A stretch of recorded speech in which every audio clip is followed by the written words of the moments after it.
Hello, I'm Foulplay Gaming and welcome to another Achroma deck building video. In this one, we're returning to the realm Warriors of Wishwell. However, we're going to the dark side of Achroma and creating a deck called the Brisgavi Uprising, which, as the name suggests, is a deck that starts off slow, a little bit sly, a little bit underrated, but left unchecked, can uprise into a incredibly powerful deck. I even later on in the video show an example average canvas that you will get in this game using this deck, and it has a total of 19 drain and steal, and that's not even at its maximum potential.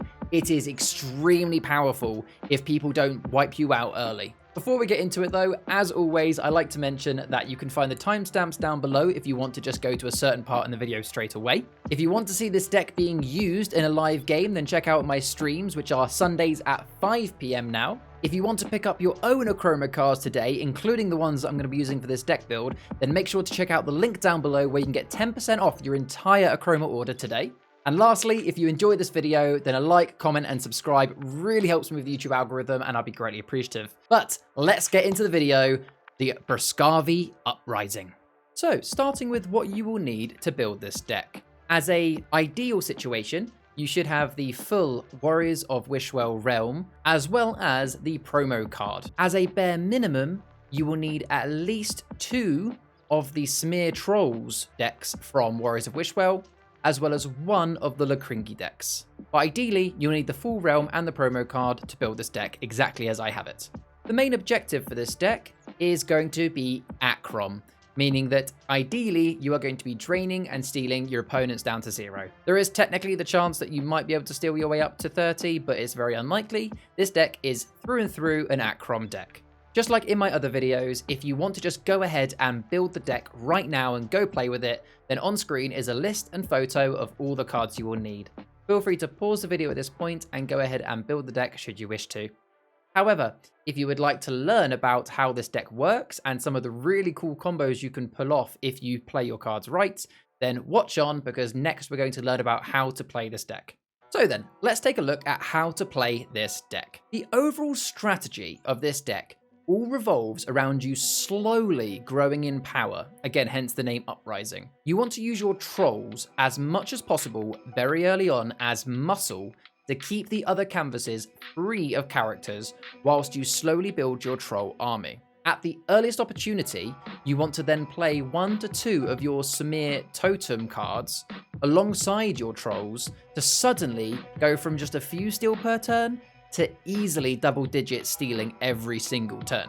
And at the end of this segment, I'm going to show you an example canvas that is not hard to achieve that would easily net you 19 steal and minus, which is a ridiculous figure for the amount of cards that you'll see are actually on the canvas at that point.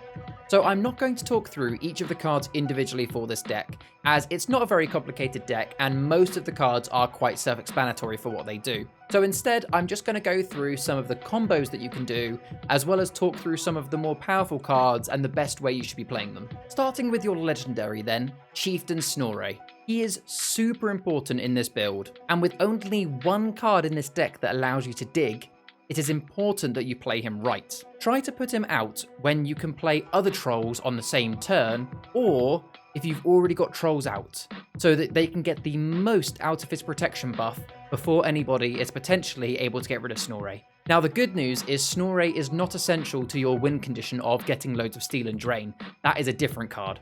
But Snorre is really important for you to be able to have lots of control over the canvas by having tons of characters out that have lots of protection on their attack to decimate your opponent's characters. You really want to make sure you don't play Snorre too early, where he can then get removed before you even get any use out of his protection. Speaking of cards that dig, Brisgavi Fools is your only card with it in this deck, and as it is your only card, you want to make sure you save it for either your Chieftain Snorre or your Gunnar of Brisgavi, who we'll talk about in a moment. Try to also time this card once you've at least got 2 or 3 trolls out if you can, to make use of its final ability, which is to erase 1 location per turn based on how many trolls you've got out.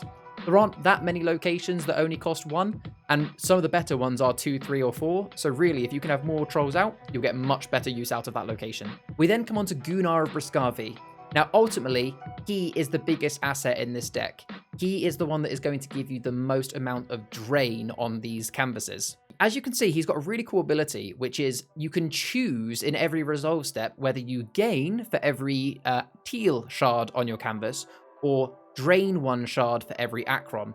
This stacks incredibly in this deck, as you'll see shortly. Again, ideally only play him if you already have 2 or 3 other cards on your canvas, as this will then help you gain shards for a few turns using the Aqua Shard gain, and then swap to Achrom for a big hit later on. If you play him by himself too early, and someone gets rid of him before you've had lots of cards out, you won't get very much use out of him, and he would have been a bit of a waste. Cave Spider. It looks quite weak, but it's arguably one of the strongest cards you've got in this deck. If you get one of these out prior to your opponents getting any characters out, they will be scared to play any good characters in fear of the Spider Bite.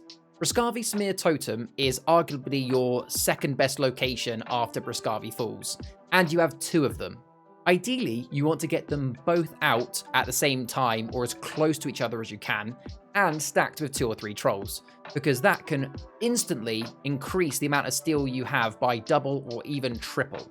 You then have a couple of actions that go hand in hand with that location, which is Brisgavi Totem Worship. This gives you +2 for every troll on your canvas, or +3 for every troll if you have the totem out.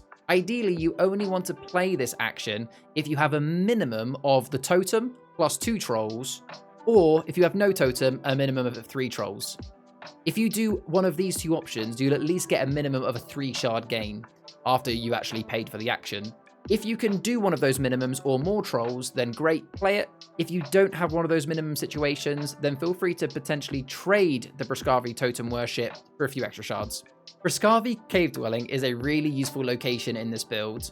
It has an action that allows you to find a troll of 4 or less. Now, unfortunately, that won't help you find your Chieftain Snorre. Instead, the absolute go-to troll that you want to use this to find is going to be your Guna of Brisgavi. However, if you've already got him or you've already played him, then the next best will be Brynhild as the easy way of getting 2 steel. If you've already got your Brynhild, any other troll will do.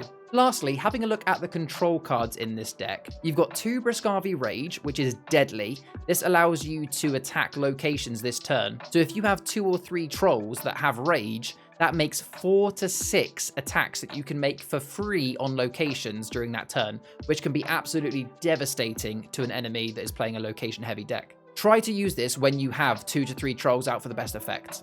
Samir Smash is your one-hit wonder control card. It erases all cards on all other canvases with 4 or less. Try to save this to wipe a lot of characters mostly, as a strong opposing character board is a weakness of this deck. So if you can wipe out a ton of characters with Samir Smash, that's going to be better value than using it to wipe out locations. Obviously, it will do both, but wait for an opportunity where there's loads of characters rather than loads of locations, unless it's going to stop someone from winning, of course. And lastly, you have Falling Stalactite, which is your only control card for characters of 5 or 6 shards. So if it's not obvious, save that card for a legendary or rare, or a strong rare, because if you don't, then you're going to struggle to get rid of a 6-cost legendary. So I did promise there was going to be an example of a really strong canvas. Because so far, looking at this deck, you might think, yeah, it's got some strong cards, but how does it all add up together? Well, have a look at this canvas. There are currently 7 cards out, and yes, there is the legendary and a rare or so, but overall, this is not an unrealistic canvas to potentially get. On an average game playing this deck, it would be very easy to get a canvas similar to this. Now, let's say you go to your resolve step. And specifically with Gunnar, you make sure you choose the -1 for every Achrom card currently on your canvas. That would give you a total of 10 steel and 9 drain. That's 19 in total. That is ridiculous. With a canvas like this, you could effectively destroy and get rid of a player every single turn. It is utterly brutal. So you can see what I mean by you start quite slowly with this deck. You're not going to be able to get all these cards out straight away. However, if you can keep yourself long enough for the Brisgavi Uprising, then none will see the light of day again. So that is how to play this deck. It's not too complicated, but it does involve a couple of key combos as discussed. So before we wrap up, let's have a look at the positives and negatives of this deck. Starting with the positives, the first one is there is lots of natural steel. There's a total of 11 cards in this deck that have steel on them. which is on average higher than other Achroma decks. Most Achroma decks have more drain in them, so having this extra steel makes it really nice to be able to keep your shard count high to be able to play your cards. And it brings me perfectly onto positive number 2, which is it is easier to manage your shards. With all that steel, as well as the nice couple of actions and locations with gain that I've thrown into this deck, a lot of the time you actually can manage your shards quite nicely and you don't find yourself constantly having to trade to keep your shards up like you do with other Achroma decks. Last positive is there is really good board clear potential. Between the 2 Brisgavi Rages, the Smear Smash, Brisgavi Falls, as well as just the natural rage to attack the characters, there is a lot of really strong ways to be able to board clear, which is really important when the whole point of this deck is that you want to try and have a strong character presence. Moving on to the negatives, because unfortunately there are always some for each deck. The first one is there is an over-reliance on character presence. What I mean by this is that this deck heavily relies on you getting your Samir trolls out and keeping them out.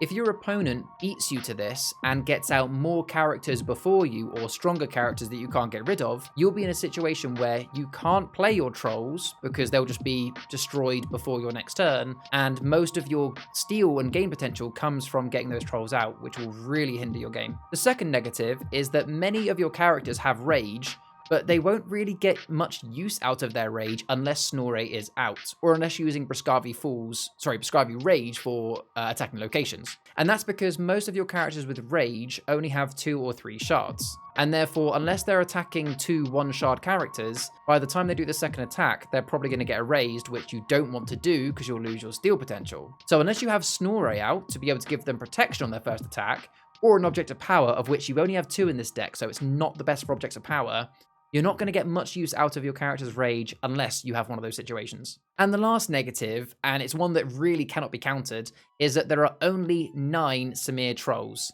Now, that is the maximum you can put in. There is no other Samir trolls that you can fill in without breaking deck building rules, which, considering the whole point of this deck is to get as many of those trolls out as possible, 9 of them is not very much, especially when you consider that a few of them are going to get erased early on. You really must protect your trolls. Do not waste a single one. Try not to trade them if you can, because if you start wasting those trolls, the rest of the build will flop. And there we have it. There is the Warriors of Wishwell deck, Brisgavi Uprising. If you enjoyed this deck, then feel free to go and make it yourself, or use it as a template and kind of swap in a few cards to make your own.